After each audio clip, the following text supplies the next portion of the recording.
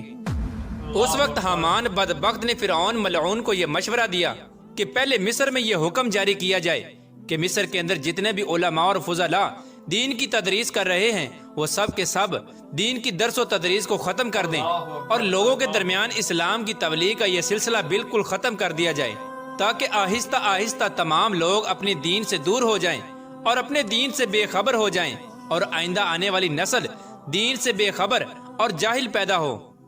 چنانچہ اس وقت حامان کی یہ بات سن کر فرعون نے فوراً یہ حکم جاری کر دیا اور مصر کے اندر درس و تدریس کا سلسلہ ختم کر دیا گیا، اور فرعون نے مصر کے اندر یہ حکم جاری کر دیا کہ کوئی بھی شخص مصر میں درس و تدریس نہ کرے ورنہ اس کو قتل کر دیا جائے گا۔ فرعون بادشاہ کا یہ حکم سنتے ہی تمام لوگوں نے اس کے قتل کے ڈر سے درس و تدریس کا یہ سلسلہ فوراً ختم کر دیا، اور مصر کے لوگوں نے بالکل لکھنا پڑھنا چھوڑ دیا۔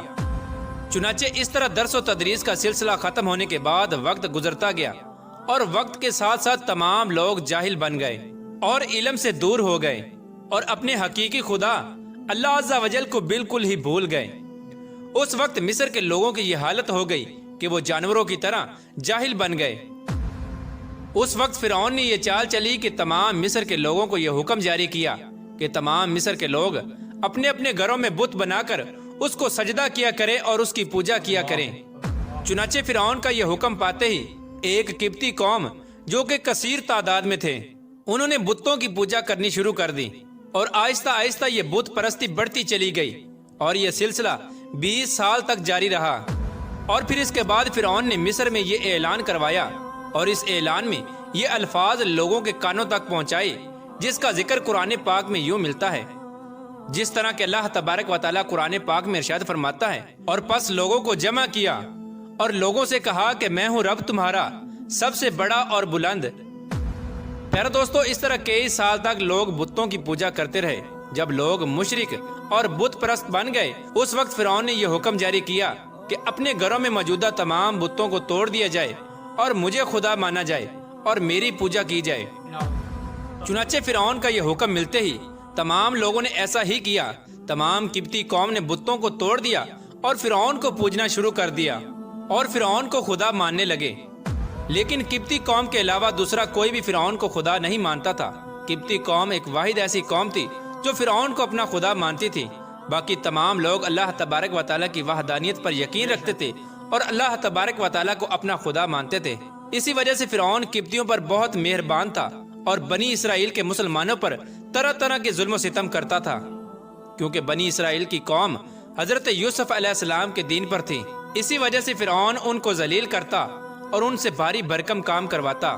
اللہ تبارک و تعالیٰ سے دعا ہے کہ اللہ تبارک و تعالیٰ ہمیشہ اپنی عبادت کرنے کی توفیق عطا فرمائے اور ہمیشہ اپنی وحدانیت پر ایمان رکھنے کی توفیق عطا فرمائے، اور اس ایمان کی حالت میں ہمیں جینا مرنا نصیب فرمائے۔